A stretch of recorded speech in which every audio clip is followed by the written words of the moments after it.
Hi, my name is Dennis Miller, and I want to talk for a moment or two about my friend, Harry Evans. A few years ago, I called another friend of mine, Dave Carlson, who was a professor at Trinity College, to find out how he was doing. I was both saddened and shocked by his answer. He said, "Dennis, I'm not doing very well. I have cancer." Well, this began a series of trips that I made from my home in Tempe, Arizona, to Southern California to see Dave. On our first visit, we had lunch together, had a wonderful time, and as I was leaving the restaurant, Dave called on my cell phone and asked me if I'd like to have lunch again with him the next day. Of course, I told him I would love to do so, and he asked me at the time if I would mind if he called Harry Evans and invited him. I was thrilled, and I told him so, and the next day, Harry, Dave, and I met at Duke's on the Pacific Coast Highway. And as the Pacific Ocean continued to roar and foam behind us, we sat and had a wonderful lunch together. We reminisced, we laughed, we cried, we prayed. And I watched Harry do what Harry does best.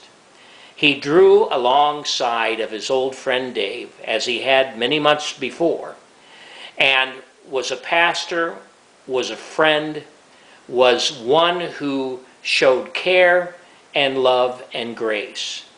You see, Dave had been Harry's youth pastor at the Arlington Heights Free Church long before he was a professor at Trinity College. Harry became a lifetime friend to Dave. Harry's a lifetime friend to me, too. And I know that there are hundreds, if not thousands, of people who feel the same way. When it came time to pay the check, Harry, of course, insisted that he pay the check. Dave chimed in and said he wanted to pay the check.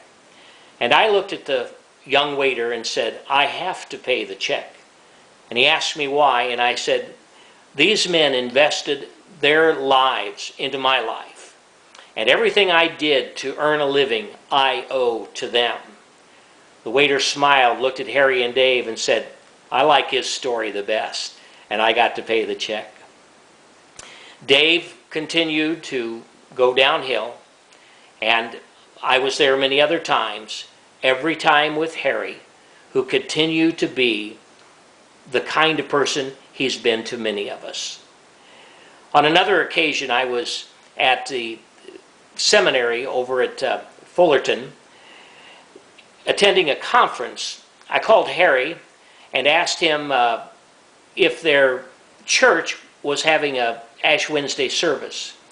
He said he would get back to me, and he called me a little while later and said, yes, there was one tomorrow morning at 6 a.m.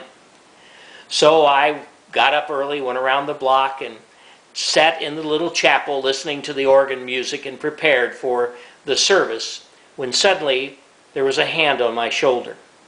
I looked up, and it was Harry. He sat down beside me, and we sat through that Ash Wednesday service together. Again, Harry was doing what he does best. He knew that I was alone. He knew that I was in unfamiliar surroundings, and he came alongside of me and shared his friendship and shared his time. Harry Evans has been that way for many, many people. One of the unique things about Harry is that as we get older, we all tend to tell stories.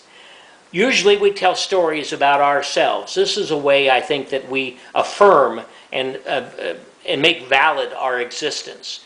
We talk about things that we did, things that we accomplished, people that worked for us, and places that we've traveled, accomplishments that we have. But it's not so with Harry. Every time you talk to Harry, he tells you stories about other people. He tells you about their conversions. He tells you about their accomplishments. He tells you about their high points in life. When you finish a conversation with Harry, you don't always know that much more about Harry, but you know about other people, the kinds of things that they did and what made them great. Harry tips his hat to other people, and he always, I think, makes us better than we really are. I can't say enough about the past days that I've shared with Harry Evans. And I can't say enough about the present conversations we have and the future conversations that I hope we have. What I can say is, Harry, I love you. I thank you for your incredible friendship. I thank you for your incredible support. And I know that my words are echoed thousands of times over by the people you've encountered. One great story I want to tell about Harry. I don't know if it's folklore or not. I think it's true. One day he was walking by the pond behind the mansion, heading back to his office. A new student walked up to him and for some reason said, "Sir, can I help you? Can I direct you? Where are you going?" And Harry said, "Well, I'm going over to the mansion." And the young student gave Harry the directions, pointed out the mansion and said, "Just follow this sidewalk around the pond and you'll find the front door." And Harry thanked him and went on his way.